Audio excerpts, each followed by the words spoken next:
Alors Yvon, est-ce que tu peux nous décrire ce projet? Alors une pierre de la mémoire bretonne, pourquoi? Nous sommes en plein retour aujourd'hui du jacobinisme. On le voit avec l'affaire du musée de Bretagne, cette capacité à mettre un point d'interrogation sur notre identité celtique. C'est une façon de nier notre altérité. On n'est plus autre au sein de l'ensemble français, on est une région comme les autres.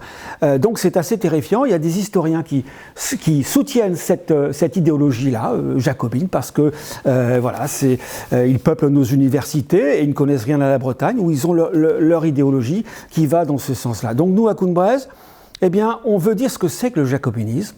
On veut donner un visage au jacobinisme en édifiant une stèle pour donner la représentation de la violence psychologique subie par les Bretons dans l'histoire. On la connaît tous, cette violence, c'est le produit de notre histoire familiale, c'est le sabot au cou des enfants pour leur faire intégrer une identité négative, une dimension dévalorisée de leur langue, de leur culture, c'est la honte de soi, et c'est le mépris qu'on a tous intériorisé dans nos familles.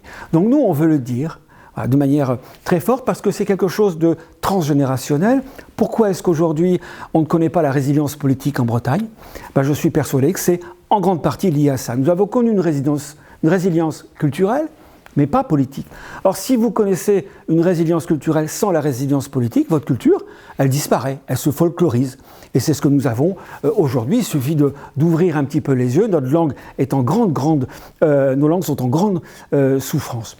Donc, nous voulons créer une pierre de résilience, pas une pierre de rancœur, de haine ou une pierre tombale, mais une pierre de résilience pour dire ce qui s'est passé, pour que les gens des générations qui suivront viennent aussi, qui sachent ce qui s'est passé, parce qu'aujourd'hui on nous dit que cette violence psychologique du jacobinisme n'a jamais existé. Ce sont les discours que l'on entend aujourd'hui. Donc nous voulons mettre les mots pour cela, pour aller de l'avant, pour exiger aussi bien sûr une réparation historique, parce que cette violence psychologique infligée au peuple breton, comme à d'autres peuples d'ailleurs, elle est odieuse, c'est contraire à tous les droits internationaux, donc il faut une réparation. La réparation, c'est l'enseignement de la langue et de notre histoire à tous nos enfants. Voilà ce que c'est que la véritable réparation.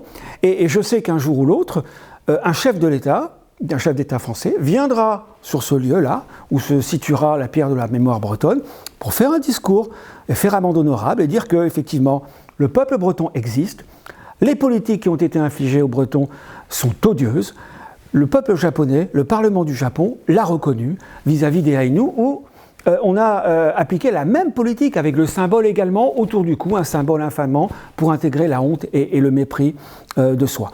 Donc nous nous lançons dans cette aventure. Nous avons un site qui est ouvert et qui s'intitule mémoire-de Bretagne.bzh. On peut adhérer au projet, bien évidemment, faire un don, on en aura besoin. Et nous lançons aujourd'hui un appel public aux sculpteurs pour que l'art vienne donner sa transcendance quelque part à cette violence psychologique que nous avons subie dans l'histoire.